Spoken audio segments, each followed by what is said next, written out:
எல்லோருக்கும் வணக்கங்க. இது உங்கள் அகத்தியர் வாக்கு.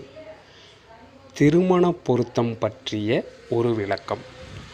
தயவு செய்து ராசி, நட்சத்திரம், லக்னம், அதே மாதிரி மகேந்திர பொருத்தம், ராசி அதிபதி பொருத்தம், அப்புறம் பார்த்துட்டிங்கன்னா உங்களுக்கு யோனி பொருத்தம், ரஜ்ஜு பொருத்தம், இது மாதிரியான பொருத்தங்கள் 10 பொருத்தம், 8 பொருத்தம், 7 பொருத்தம், 12 பொருத்தம், இந்த மாதிரி பொருத்தங்களை மட்டும் பார்த்து உங்களுடைய பிள்ளைகளுடைய வாழ்க்கையை தயவு செய்து நீங்களே கேள்விக்குறி ஆக்கிவிடாதீர்கள். இந்த நட்சத்திர பொருத்தங்களோ அல்லது இந்த 12 பொருத்தங்களோ 7 பொருத்தங்களோ 9 பொருத்தங்களோ மொத்தத்தில் ஒரு பெரிய நன்மையை இந்த இடத்தில் செய்வது கிடையாது என்பதுதான் நிதர்சனம்.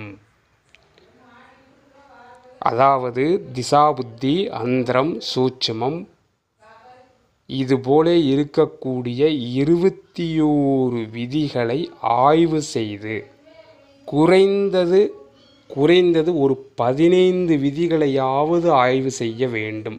மற்ற விதிகளை கூட நாம் ஓரளவிற்கு அவர்களுடைய ஜாதக பலத்தை பொறுத்து நாம் புறந்தள்ளினாலும் 15 விதமான விதிகளை கட்டாயம் நாம் பார்க்க வேண்டி வரும். அந்த விதிகளினுடைய வலிமை எவ்வளவு இருக்கிறது, அதை பொறுத்துதான் இங்கே திருமண பொருத்தங்கள் மற்றவற்றை நாம் இறுதி செய்ய வேண்டும். அது இல்லாமல் நாம் தவறுதலாக வெறும் இந்த ஜாதக பொருத்தம் மற்றும் நட்சத்திர பொருத்தம், கட்ட பொருத்தத்தை மட்டும் பார்த்து இறுதி செய்து, அதாவது முடிவு செய்வோமே ஆனால் அது மிகப்பெரிய தவறாகும். உண்மையிலேயே பொருத்தங்களை அந்த காலத்தில் பெரிய அளவுக்காக பார்க்கவே இல்லை. எல்லாமே அவர்களுடைய ஜாதக வலுவை பொறுத்துதான் இங்கே திருமணங்கள் அந்த காலம் தொட்டு முடிவு செய்யப்பட்டது.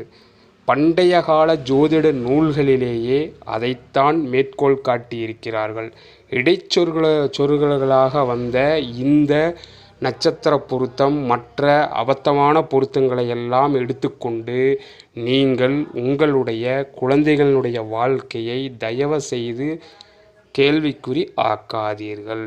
ஏனெனில் பொருத்தம் பார்க்காமல் எந்த ஒரு விதமான ஜாதகத்தையும் கண்டுகொள்ளாமல்